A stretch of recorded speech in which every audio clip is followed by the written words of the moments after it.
I've talked a couple times about being in and out of my comfort zone. Right now, I'm in my comfort zone. Antenna hole, zapping, making that go away. Big gash in the bottom of the fender. Hammered and dollied back together. Welded up. Trim hole, welded up. Got some body work to do on this thing. You can see the low spot right in there. Tried to get it from behind, but there's an inner structure piece right there. But this fender is going to need some body work, so we'll get there. But this is my comfort zone. I'm letting that cool down a second, little at a time. Body work type stuff. Comfort zone. So here we are, 100 days from the beginning of this project. Did we make it? We did not. Not for lack of trying.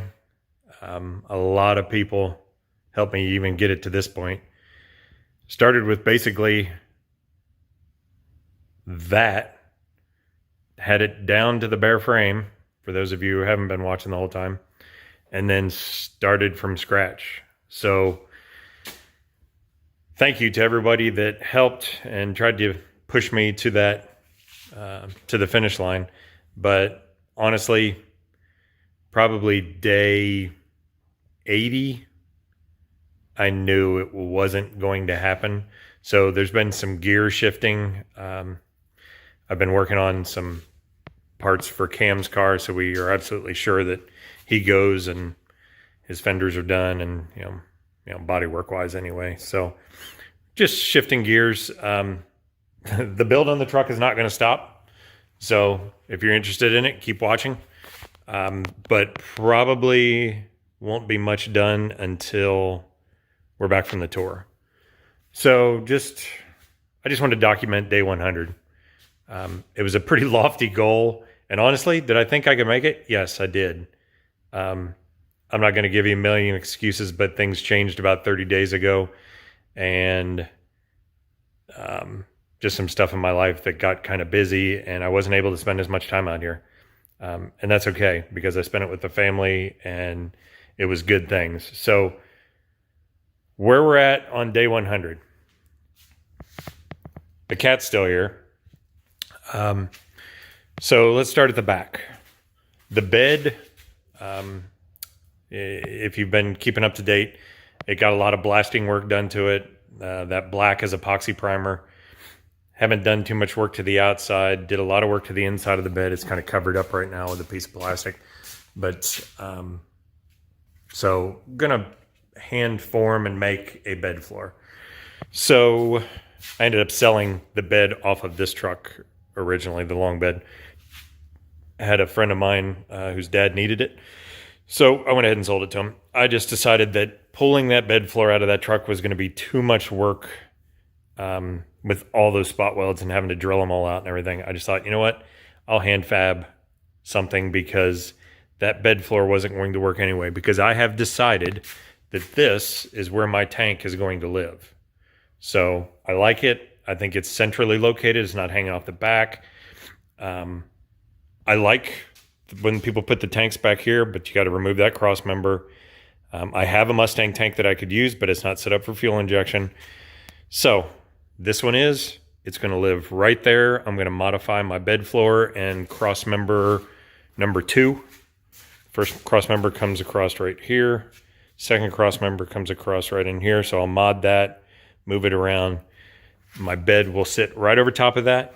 That tank is going to mount to the frame. I'm going to build some brackets and put some straps over it.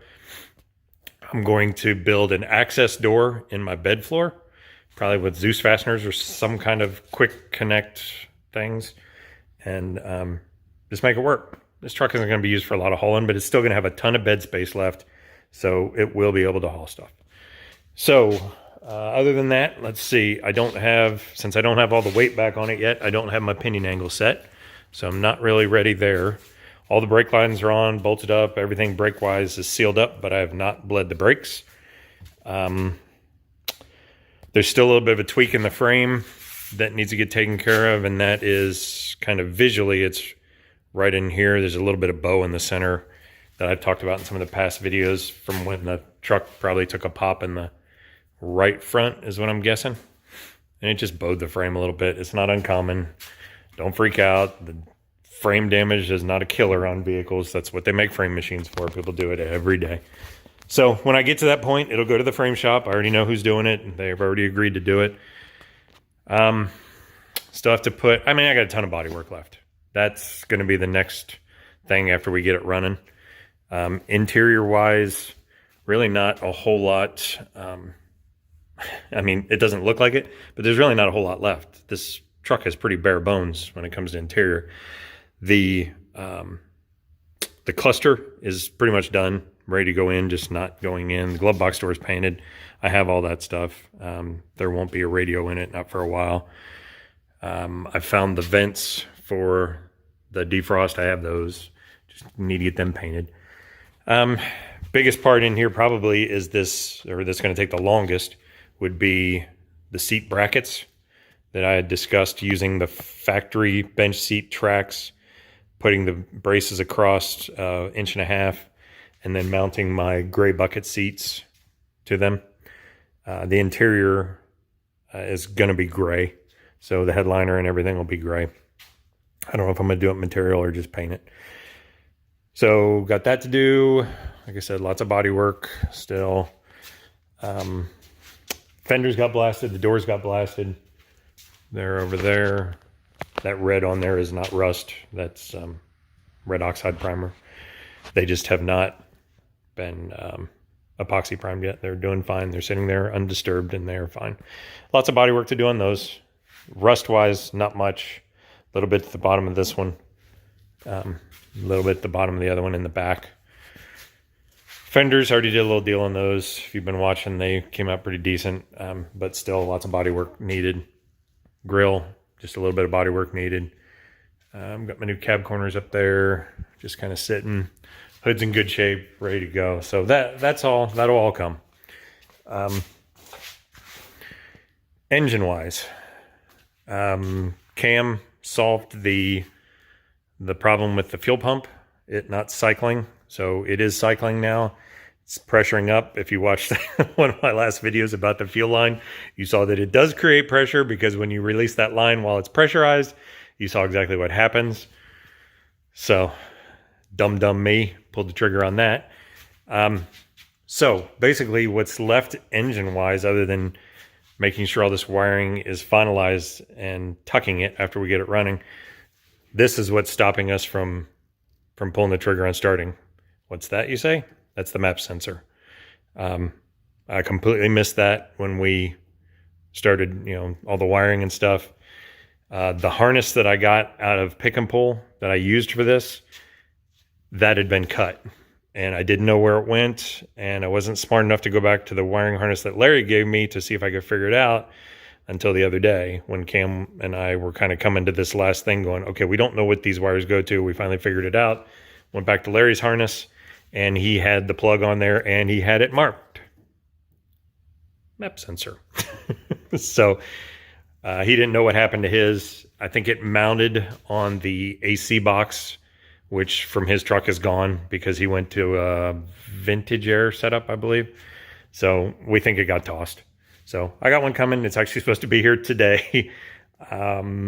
So plug that in. Cam's going to come back out, and I'm confident, because he's confident, that it's going to fire.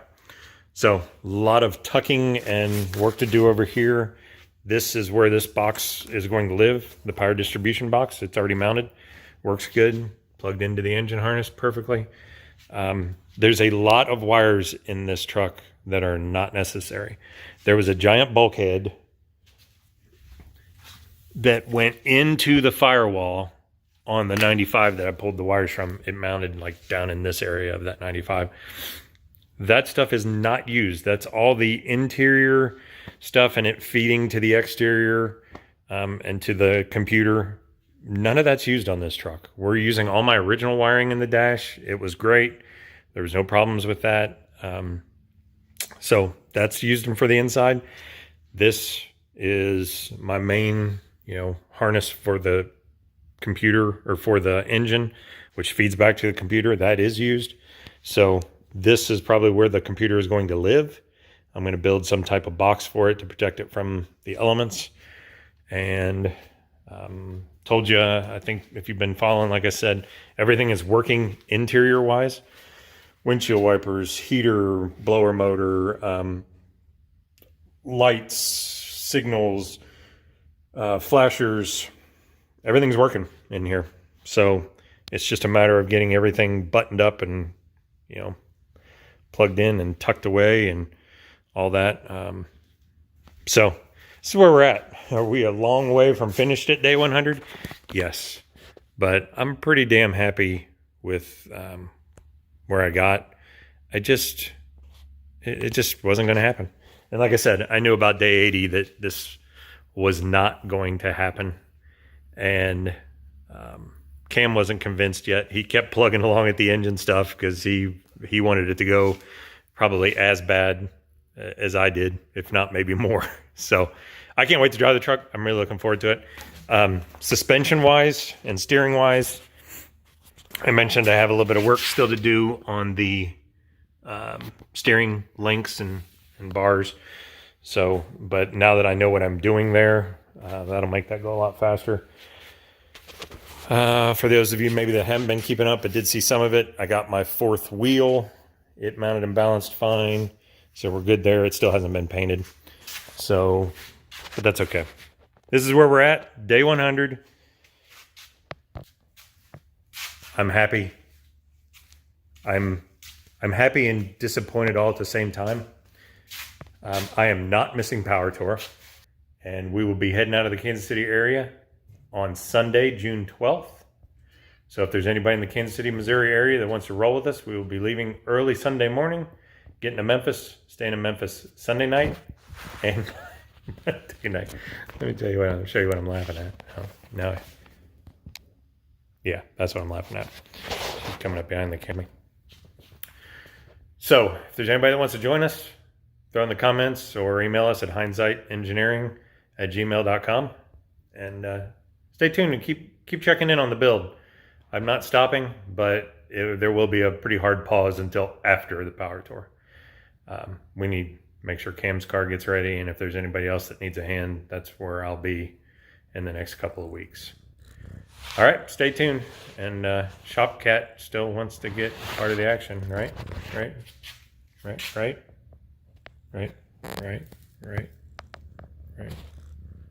Look at that. All right, stay tuned.